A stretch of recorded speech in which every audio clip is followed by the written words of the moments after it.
I remember being in Sunday school years ago and hearing these incredible stories that we have in the Scriptures. Stories of Abraham and Sarah who are called at an old age to go out from their homeland to a new land that God was going to show them. I remember hearing about Moses encountering God in the burning bush while he was tending sheep on the mountain. I remember hearing about Saul on his way to Damascus to persecute more Christians, encountering the risen Christ who asked, "Why, Saul, why are you persecuting me?" I remember hearing the story of Pentecost as the early disciples gathered after Jesus had died and the Spirit came rushing upon them like a mighty wind. And I remember thinking, why doesn't God speak like that anymore? Have you ever wondered that yourself? I remember asking that question in Sunday school. I was a stubborn kid. I don't remember getting a very good answer. In fact, I got a kind of, we don't ask that question here. Maybe you've thought to ask that question yourself. That's what I want to look at today. Rob Bell helped me a little bit a few years ago when he was talking about two different types of language that we hear in our world, in our everyday life. The language of logos and the language of mythos. Logos is about facts, data, evidence. It's about things we can measure, to some extent even control and predict, observe. Logos has done great things. It's helped us create the internet. It's helped us create medicine. It's helped build airplanes. It's really important to modern life, but it cannot speak to certain experiences that we all have. Experiences like falling in love. Experiences like grief. Experiences of dying or coming near to death. These are experiences logos cannot adequately describe or define. For experiences like that, we need mythos, the language of art and poetry, the language of sacred story, and this is the language of the Scriptures. Mythos. A language that points to something beyond itself, something that is deeper than the reality that we're conditioned to see, something that is actually more true than we know. For the past 300 years, we have been immersed in logos. There has been an explosion of logos, and here's the problem for people of faith. The Bible does not speak that language. The Bible speaks the language of mythos. Logos cannot speak to the dimension of human experience that religion speaks to. Logos does not have the power to transform the human soul. That's why, according to the New Testament, the Logos had to become flesh, something that we could see and touch. The ancient people preferred mythos. That was the language that they were comfortable with. That was the language that they used. And they were more sophisticated than we're often conditioned to believe. I think they understood that the poetry in Job was not meant to describe how thunder and lightning came about. That poetry was describing, with external metaphor, external experiences that we've all had in a storm, that was meant to describe what happens in the human soul when God speaks to us. Mythos is the only language that can lead us to pay attention to those flashes of insight and awareness that come. Those deep, rumbling intuitions and gut feelings that we have in life. Mythos is the only language that can speak to the aha moments on our journey of life. As Eric Elnes says in this week's chapter, the voice of the divine comes through momentary flashes of intuition. And these moments trigger sensations that reverberate within us like rolling thunder. A couple weeks ago, Penny, Liz, and I went out to Lancaster, Pennsylvania to a conference put on by Andy Stanley called Deep and Wide. Andy Stanley's fast becoming one of my best friends and favorite preachers. I can't believe it. He was preaching to a bunch of people who probably were more comfortable in the Bible Belt than in the Northeast, if you could call Pennsylvania the Northeast. And there he was, in this community, saying something that on the surface sounded so heretical, so dangerous. I was actually worried for him. Here's what he said. He said, the Bible is not the foundation of our faith. He said, the Bible is a written collection of letters and stories written by human beings who have many different names and perspectives. He said the Bible doesn't say anything. Luke says something. James says something. The author of Job says something. The psalmist says something. He said, we have been trying to prove that the Bible is inerrant. We are misguided because the Bible is not the foundation of our faith. The foundation of our faith, he said, is the resurrection. It's an event. It's an experience that the early disciples had, that Jesus was crucified, died, and was resurrected in glory. An experience that the early disciples had after he died, of his presence with them, among them, in them. It's amazing that our faith begins as Christians with this event, this experience. And it is amazing that these timid disciples would go out into the world as boldly and courageously as they did, even to the point of death.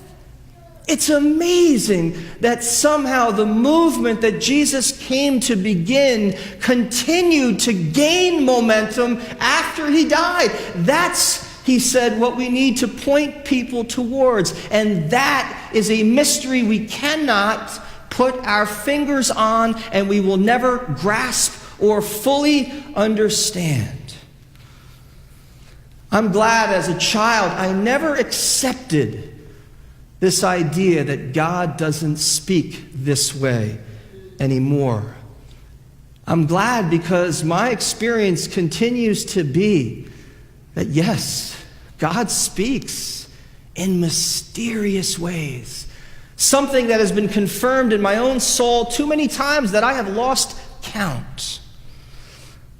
There was moments in my journey that I just can't make sense of. I can't put my finger on, and they are as real as anything. They're more real than anything I've experienced. Moments when God called me from a land of comfort to a new land that was uncomfortable and unknown, and God said, I'm going to be with you. You'll figure out the way. We'll do it together. I've had moments in my own journey where I met God in a mysterious way and I heard my name. There have been moments along the way when I was set on a path and God met me and turned me around on a whole new path. There were moments in community where I was able to share and hear stories of the mighty rushing wind moving in people's lives. One of my pastor friends that pastors need to tell their call stories at least once a year. I think it's been about 3 years.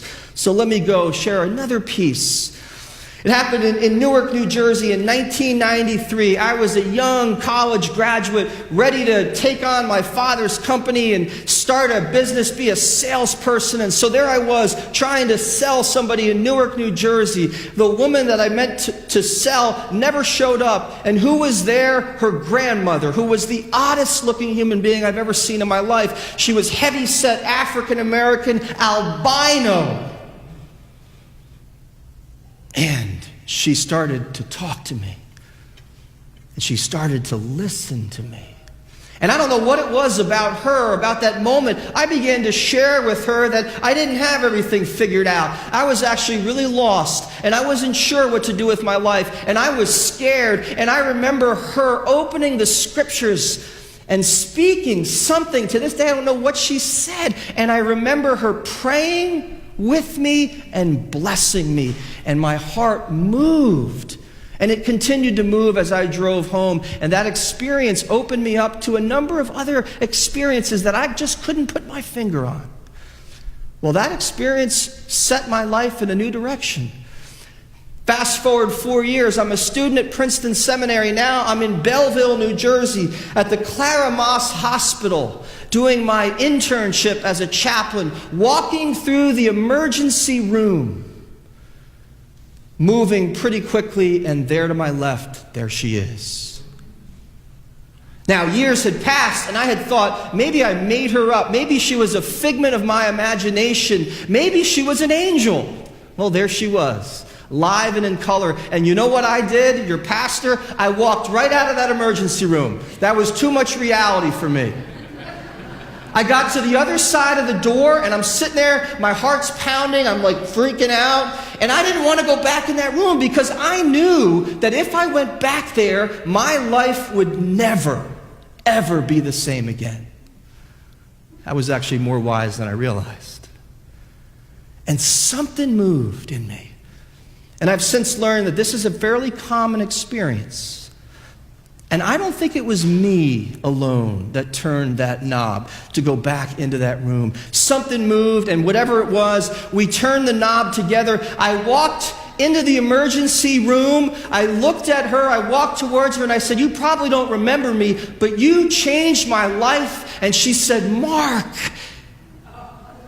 it is so good to see you. I've been praying for you." And we hugged and cried at the mystery of it all. But that's not even the most important part of the story, because remember, I am a recovering Lone Ranger. So I walk out of the emergency room, I'm walking back to my office, and on the way to my office, who's coming up to me but the colleague of mine, another African-American woman? She looked at me and she said, "Mark, what's wrong? You look like you've seen a ghost." And I shared with her my experience. And she was a safe person to share this experience with, because she could celebrate it. She could trust that God was doing something that neither of us fully understood, but was as real can be. I think that was as important for me as the experience itself. I might have kept it to myself, as many people do. I might have used it as reasons to think, well, I'm just really weird and strange, and no one will understand me. I could have done that, and I might have done that, had Dolores not been there. So why do I talk about this? Because these experiences are more common than we have been conditioned to believe. In a Gallup poll in 1962, 22% of Americans said they had had a mystical religious experience. In 1974, that number jumped to 33%. In 1994, it went to 35%. In 2006, 45%. And 2 years ago, the last time they recorded this, 49% of Americans have had a religious, mystical experience that they can't put their finger on. It's real. It happens. I remember when I started out in ministry, this woman came up into my office and she shared this unbelievable story. She was a little girl who had been abused by her father. And her life was just tragic. It was a horrible upbringing. She was scared all the time. And she said, "But Mark, I would lay in my bed, and there were a number of occasions where I felt this and saw this light that was like bathing me. It was the most beautiful, warm light I've ever experienced to this day. And it helped guide me through some very dark nights." And then she said, 30 years ago, I went to the pastor, a man of the cloth, and I shared this experience with him. And you know what he said? "Don't pay any attention to that stuff. It's crazy." and something got snuffed out of her. But the soul keeps coming back. It won't be put in a box. And thankfully, she found the courage to speak of her truth again. And she needed to do that. And my question for us is, what's happened to us? How have we lost touch with our mystical roots? I mean, when we read the Bible, it's all over the place. Abraham and Sarah, Moses, David, Samuel, Saul, Jesus, the early church. All of these stories of encounter with this great, loving, powerful mystery that we give 3 letters to. We call it God. How is it that we've lost touch with our core, with our ground, with our center? And how is it that we are no longer conversant in the language of the soul, in the language of the spirit? You know what this lady's name was in Newark, New Jersey? God has a sense of humor. Her name was Rosetta. You heard of the Rosetta Stone? God was teaching me a new language, and I'm so glad to know it. I'm so glad to know it. We've lost the ability, the capacity to speak this language. And you know what? Our kids haven't lost it yet. They actually are closer to mythos than many of us. And I think about those little children that are in Sunday school right now. Are we preparing them for an encounter with God? Are we encouraging them to open their heart to reality, to trust the love and power that is at the heart of all experience? I think for too long we've tried to fit the thunder and lightning of God into a little jewelry box, trying to take mythos and prove to the world we're relevant by letting it fit into, or trying to get it to fit into logos. And I think the time has come to stop the madness, to stop it, and to point again to the mystery that is the foundation of our faith. That mystery cannot be explained away. It is more real than anything in this human experience, and human beings fundamentally, at their core, understand there's something more going on. And we ought to be a safe place to explore that and to share it. So let us commit ourselves again to listening to the thunder of God's voice and the rumbling that comes from God's mouth. For God thunders wondrously with his voice. He does great things that we cannot understand. Amen.